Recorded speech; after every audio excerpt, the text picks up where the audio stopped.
Hello student, कैसे हैं आप? आई होप आप सभी अच्छे होंगे। प्यारे बच्चों, आज हम करेंगे कक्षा 8 के हिंदी के एडगेट अभ्यास पुस्तक के पाठ 14 को। इस पाठ का नाम है बच्चों नव संवत्सर। तो बच्चों बिल्कुल भी देर न करते हुए चलते हैं इस पाठ के प्रश्नोत्तरों की ओर।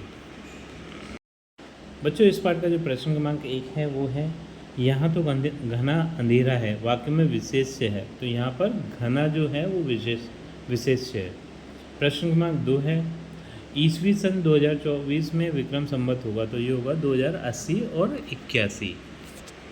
प्रश्न क्रमांक 3 है, शारदीय नवरात्रि का समापन किस पर्व पर होता है?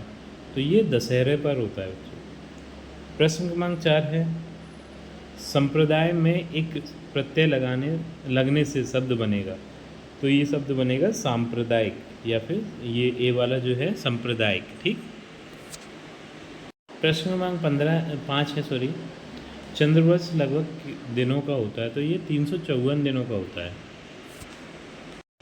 प्रश्न क्रमांक 6 में आएगा ब्रह्म, 7 में आएगा 57, 8 में आएगा पूर्णिमा, 9 में आएगा 9 का किया नहीं है, 10 में आएगा चैत्र। प्रश्न क्रमांक 11 है, नव संवत्सर का अर्थ लिखिए। तो इसका उत्तर है, नव संवत्सर का अर्थ भारतीय नव वर्ष अर्थात नए साल से है। प्रश्न क्रमांक 12 है, इन शब्दों में नी उपसर्ग लगाकर नए शब्द बनाइए। तो यहाँ पर कुछ हमें शब्द दिए जैसे छल, कपट और फल। इनमें नी उपसर्ग लगा के नए शब्द बनाना है। जैसे छल में हमने नी उपसर्ग लगाया तो ये हो गया निच्छल, निच्छल। इसी तरीके से कपट में हमने जब नी लगाया तो ये हो गया निकपट, और फल में लगाया तो ये हो गया निफल।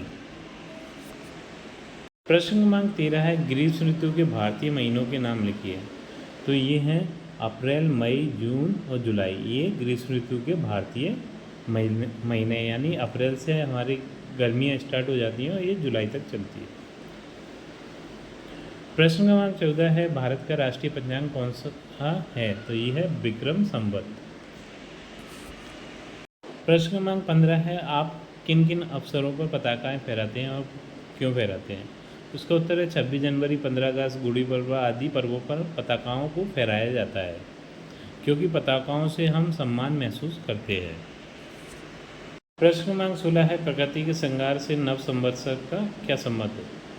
इसका उत्तर है, जिस प्रकार नव संवत्सर एक नया संवत होता है, उसी प्रकार प्रकृति में वसंत ऋतु के आगमन में हरियाली छा जाती है। इसी तरह प्रकृति वसंत ऋतु में अपना श्रृंगार करती है।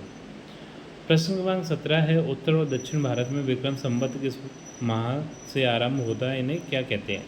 तो इसका उत्तर हम लिखेंगे, उत्तर और दक्षिण भारत में विक्रम संवत कृष्ण पक्ष प्रतिपदा से प्रारंभ होता है, इसे पूर्णिमात कहते हैं।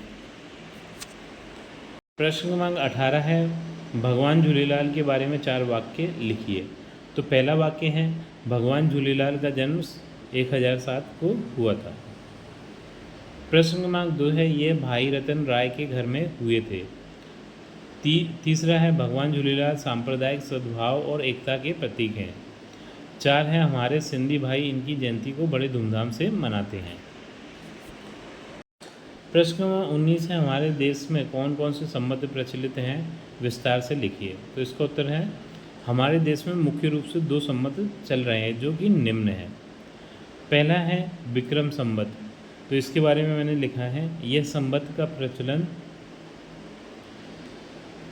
उज्जैनी के महान सम्राट विक्रमादित्य ने विदेशी आक्रमणकारी शक राजाओं पर अपनी विजय के उपलक्ष्य में ईसा पूर्व 57 में किया था।